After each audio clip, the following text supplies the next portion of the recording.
साथियों नमस्कार, जय हिंद, जय भारत। नाम रमेश सिंह, ठगी पीड़ितों की आवाज़ संगठन का राष्ट्रीय अध्यक्ष, संगठन का संस्थापक। आज फिर आप लोगों के बीच में उपस्थित हुआ हूं।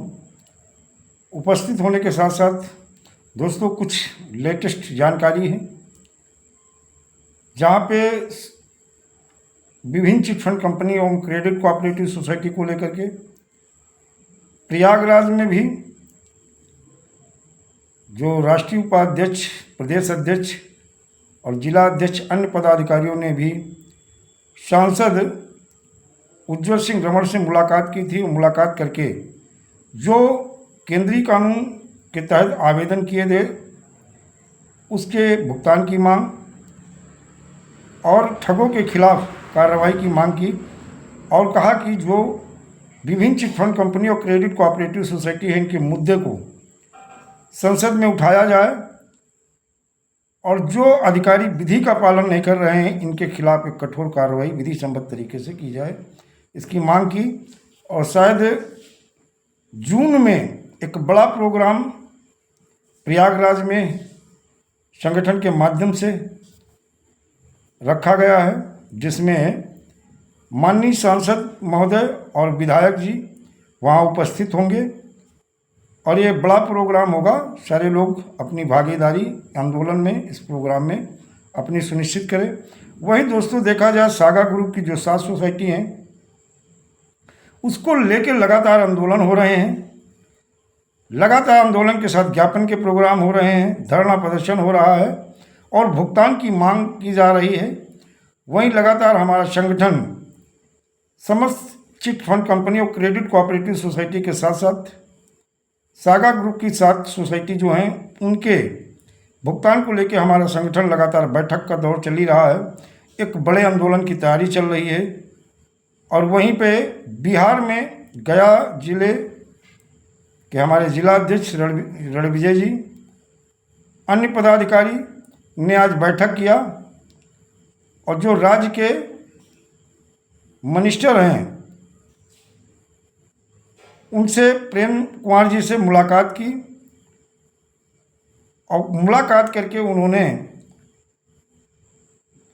ह्यूमन क्रेडिट कोऑपरेटिव सोसाइटी के भुगतान की मांग की और साथ में कहा कि जो जिला मजिस्ट्रेट गया हैं इनको ज्ञापन भी दिया गया था और मांग की गई थी कि विंडो ओपन करें और विंडो ओपन करके भुगतान के दावे ले और भुगतान के दावे ले करके विधि सम्मत तरीके से पीड़ित जमाकर्ताओं का भुगतान सुनिश्चित कराएं।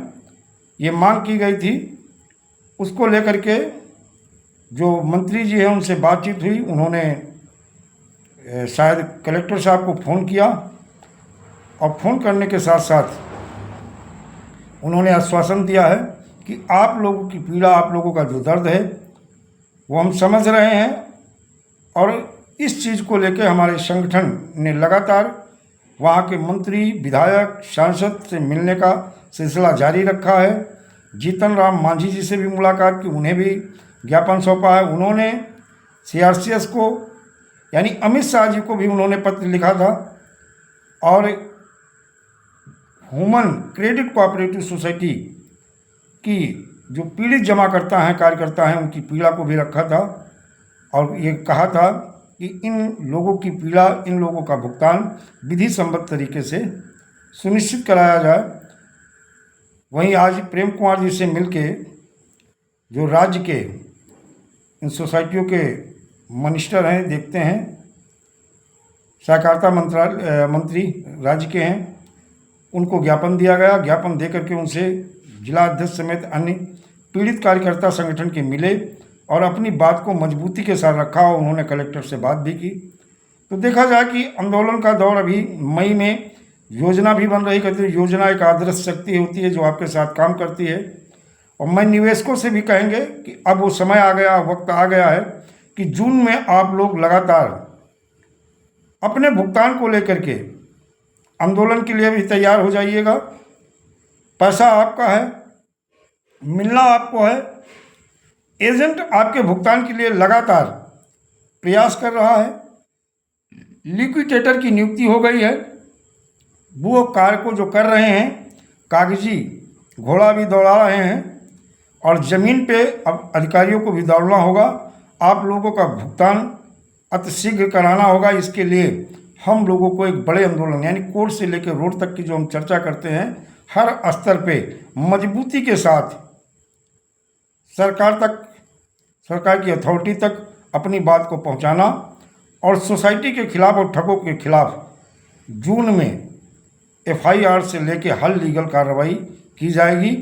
और जो ठग खुले घूम रहे हैं, जो संरक्षण शासन प्रशासन या सरकार से प्राप्त है, शासन प्रशासन और सरकार के ऊपर एक दबाव बनाया जाएगा कि अब बहुत हो चुका है, अब केवल भुगतान चाहिए, अब हमें आश्वासन नहीं चाहिए, अब केवल भुगतान की बात होगी, भुगतान की चर्चा होगी, भुगतान अतिशीघ्र करो, चाहे क्षतिपूर्ति राहत कोष बना करके या इन ठगों की प्रॉपर्टी को अटैच करके।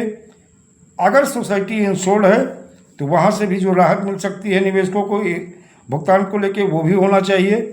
यानी जिस स्तर पे भी निवेशकों का भुगतान हो सकता है उस हर कार्य को किया जाएगा, विधि सम्मत तरीके से किया जाएगा, लीगल प्रोसेस में किया जाएगा और कानून के दायरे में रह के किया जाएगा। हम कानून को न तोड़ेंगे और न कानून के खिलाफ हैं। हमें कानून के दायरे में रहते हुए विधि सम्मत तरीके से पीड़ित जमाकर्ताओं का भुगतान चाहिए और ठगों के खिलाफ कठोर कार्रवाई होनी चाहिए, जिससे ये ठग फिर अपना मुखौटा बदल कर फिर मार्केट में आकर के भोले भाले सीधे साधे लोगों को अपना शिकार न बना सके। इसलिए इन ठगों के खिलाफ कार्रवाई होना बहुत ज़रूरी है।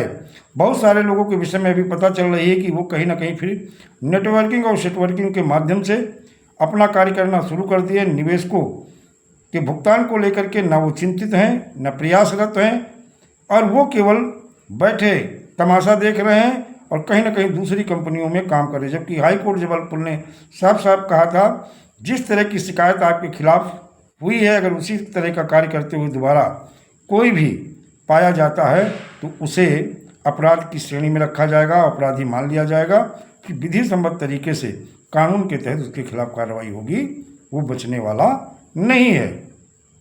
लेकिन कुछ लोग उसी काम को करते हुए, जिस काम को करने की वजह से उनके खिलाफ शिकायतें हुई, लोग उनके खिलाफ FIR करवा रहे हैं, उसी तरह के कार्य करते हुए देखे जा रहे हैं। कुछ नई कंपनियां भी मार्केट में आ रही हैं और वो भी RD, फिक्स डिपॉजिट, MIS जैसे स्कीम चला करके भोले भाले लोगों को अपना शिकार बना रही हैं, जो अल्प समय में मोटा पैसा, मोटी इनकम का लालच देते हैं। ऐसी कंपनियों से, ऐसी सोसाइटियों से आप सावधान रहें, क्योंकि आने वाले समय में इन सोसाइटियों और इन कंपनियों का वही हश्र होने वाला है जो अभी तक होता रहा। क्योंकि इतिहास अपने आप को दोहराता है और इतिहास दोहराएगा, जो आज नायक है वही खलनायक बन जाएगा। तो इस चीज़ को ध्यान रखिएगा। मान सम्मान भी आपका बचा रहेगा और जो पैसा लोग लगाते हैं वो कोई और नहीं, आपके जानने वाले, पहचानने वाले, रिश्तेदार, नातेदार, आपके पास पड़ोस, आपके परिवार के लोग होते हैं। निवेशकों से भी कहेंगे आप लोग भी सावधान रहिए। अल्प समय में मोटी इनकम या अधिक पैसे के लालच में आके ऐसी कंपनी, सोसाइटी में पैसा न जमा करें, क्योंकि अभी मार्केट में नए नए मुखौटों के साथ ठग फिर सक्रिय हो रहे हैं और कुकुर मुत्ते की तरह सोसाइटियाँ फिर जन्म ले रही हैं और कंपनियां जन्म ले रही हैं और नए नाम से, नए रूप से और नए तरीके से फिर ठगी के प्रोग्राम बन रहे हैं। तो ऐसे लोगों से सावधान रहना निवेशक की भी जिम्मेदारी है। सरकार आपको जागरूक कर रही है, इनकी कुछ एजेंसियां जागरूक, RBI भी जागरूक करती है, सेबी भी ऐसे अभियान चलाती है और हमारा संगठन तो जन जागरण, जन चेतना अभियान के माध्यम से लोगों को जागरूक करता है। फिर आप कहते हो कि हमारा पैसा फंस गया, तो आप भी कहीं ना कहीं लालच में आकर के कि कम समय में पैसा 2 गुना 3 गुना हो जाएगा और आप स्वयं उस लालच में फंस जाते हो। तो ऐसे लालच से परहेज करो, बचो। और अन्य बहुत साधन हैं जिनके माध्यम से आप अपना पैसा इन्वेस्ट करके, बैंक के हैं, सरकारी बैंक हैं, पोस्ट ऑफिस है या अन्य जो लॉन्ग टाइम के लिए SIP वगैरह होती हैं, इनमें पैसा इन्वेस्ट कर सकते हो। लेकिन बाकी ऐसी चिटफंड कंपनी और ऐसी credit, multi state credit cooperative society हो या पैसा ऐसे में ना लगाएं, क्योंकि आप यहाँ पे हाई रिटर्न के चक्कर में हाई जोखिम के लिए भी तैयार रहिएगा। तो दोस्तों, जैसे आगे कोई जानकारी आएगी आपने वीडियो के माध्यम से देंगे, लेकिन जून में हो सकता है कि the Loni urban multi state credit cooperative society के भुगतान की आवेदन की प्रक्रिया शुरू हो जाए और आपकी समस्या का समाधान भी होना शुरू हो जाएगा। दोस्तों, जय हिंद, जय भारत, वंदे मातरम।